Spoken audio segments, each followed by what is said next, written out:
தேர்வு முடிவுகளுக்காகவும் கல்லூரி சேர்க்கைக்காகவும் ஜெபம்.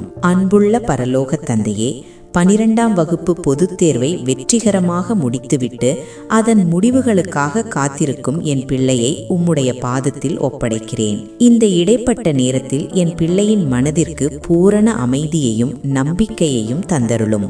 ஆண்டவரே, என் பிள்ளை எழுதிய தேர்வுகள் அனைத்தையும் நீர் ஆசீர்வதியும்.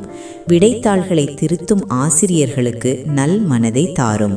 என் பிள்ளை செய்த கடின உழைப்பிற்கு ஏற்றவாறு அவன் அல்லது அவள் எதிர்பார்த்ததை விட சிறந்த மதிப்பெண்களை பெற்று மகிழ்ச்சி அடைய செய்யும். என் அன்பு இயேசுவே, மதிப்பெண்கள் வந்த பிறகு எந்த பாடத்தை தேர்ந்தெடுத்தால் என் பிள்ளையின் எதிர்காலம் சிறப்பாக இருக்கும் என்பதை நீர் ஒருவரே அறிவீர். பிள்ளையின் திறமைக்கும் ஆர்வத்திற்கும் ஏற்றவாறு சிறந்த கல்லூரிகளில் இடம் கிடைக்க கதவுகளை திறந்தருளும்.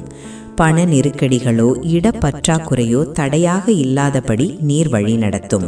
உங்களுக்கு நான் வைத்திருக்கிற திட்டங்களை நான் அறிவேன் என்று சொன்ன இறைவா, என் பிள்ளையின் வாழ்வை நீர் திட்டமிடும்.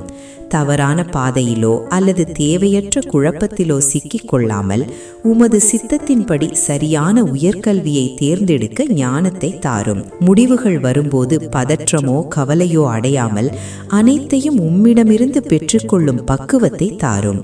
என் பிள்ளையின் எதிர்காலம் உமது கைகளில் பாதுகாப்பாக இருக்கிறது என்கிற விசுவாசத்தை எங்களுக்குள் உறுதிப்படுத்தும். உமது கிருபை என் பிள்ளையோடு இருந்து வாழ்வின் அடுத்த கட்டத்திற்கு வெற்றிகரமாக அழைத்துச் செல்லட்டும். இயேசுவின் நாமத்தில் வேண்டுகிறேன் நல்ல பிதாவே, ஆமேன். நம்பிக்கையூட்டும் வேத வசனங்கள். நீங்கள் எதிர்பார்த்திருக்கும் முடிவை உங்களுக்கு கொடுக்கும்படிக்கு நான் உங்கள் பேரில் நினைத்திருக்கிற நினைவுகளை அறிவேன் என்று கர்த்தர் சொல்லுகிறார்.